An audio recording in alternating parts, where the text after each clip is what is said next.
Bienvenidos a esta primera clase del curso de Introducción a la Cultura Visual, los Fundamentos Artísticos de la Open Online Academy. En esta clase de introducción vamos a hablar de la emotividad de las imágenes y vamos a hablar de un acceso distinto a lo que suele ocurrir, por ejemplo, con los textos, puesto que,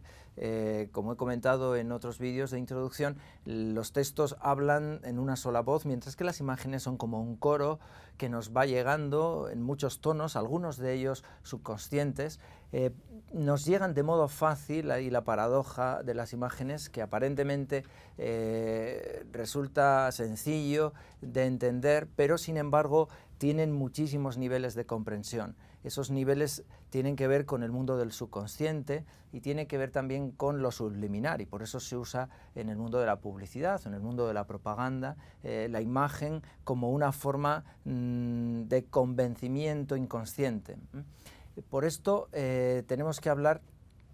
de, primero, la capacidad emocional. Las imágenes, ante todo, llegan a través de los sentidos, de los sentimientos, y llegan de un modo espacial, a diferencia de los textos, que llegan de modo temporal. Después las imágenes pueden incorporar también el tiempo, ¿no?, a través del cine, como veremos, y todas las artes del movimiento, pero nos llega de modo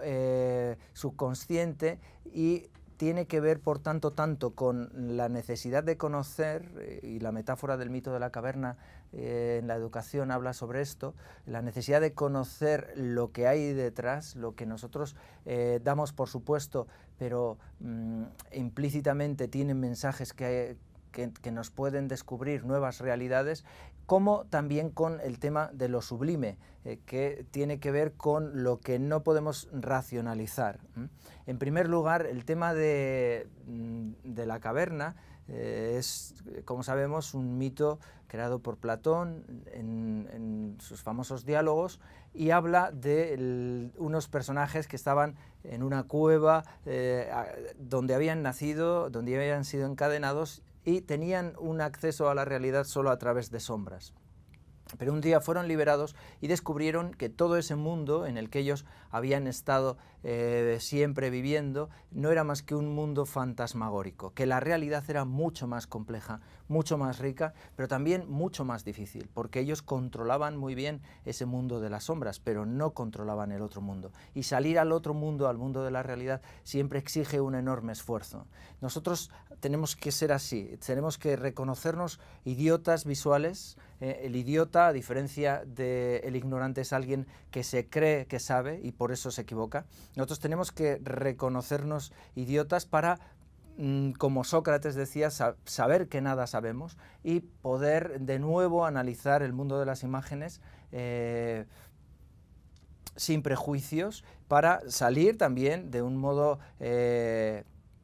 a veces arduo, difícil, como estos personajes de la caverna, pero mucho más enriquecedor al mundo del conocimiento. Esto por un lado. Por otro lado, hemos visto el tema de lo sublime. Lo sublime es un fenómeno que surge en el romanticismo, se le va a dar muchísima importancia, una categoría frente a lo pintoresco, a los paisajes, digamos, de la antigüedad, donde lo humano está presente en todo. Surge ese nuevo paisaje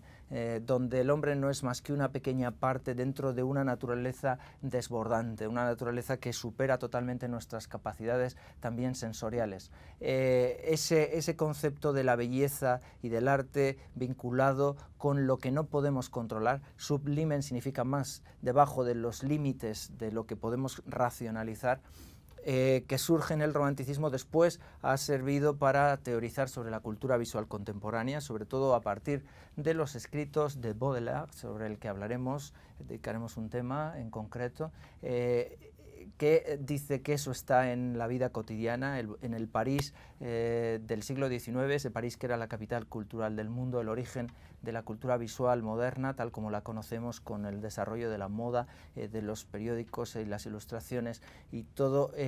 lo que va a ser el flaner, el paseo, el encontrarse entre los reflejos de los escaparates, esa sensación de algo que nos supera, pero que está en lo más cotidiano, y que ha sido teorizado después por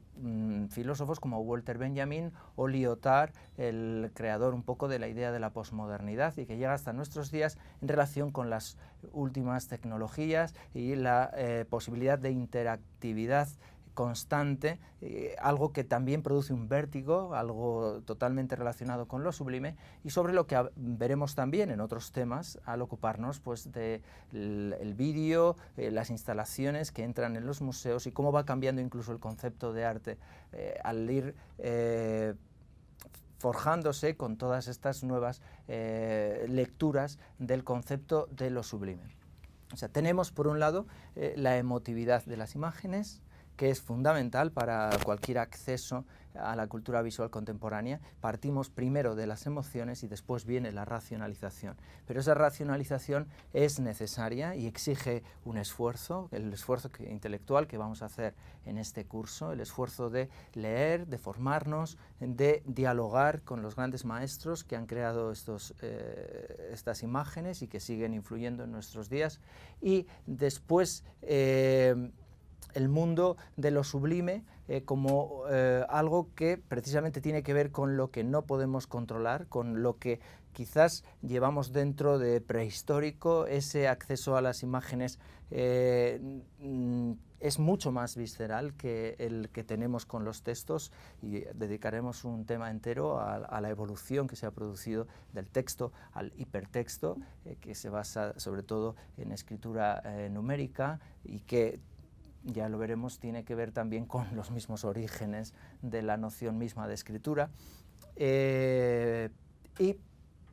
por último, las metodologías que yo iré impartiendo y que iré recomendando, y que tienen que ver sobre todo con la historia de Gombrich y también con otros manuales, pero sin dejar nunca la idea de que la cultura visual, aunque no tiene que ver con el arte, es fundamental que se apoye en una dimensión artística. Y como Gombrich decía, no se puede quitar a los estudiantes de esa gran tradición, ese contacto vivificante con las obras maestras, porque sólo así podemos después crear también los nuevos lenguajes de comunicación del futuro. En la siguiente clase entraremos a analizar esa relación entre esos iconos básicos y el arte del pasado.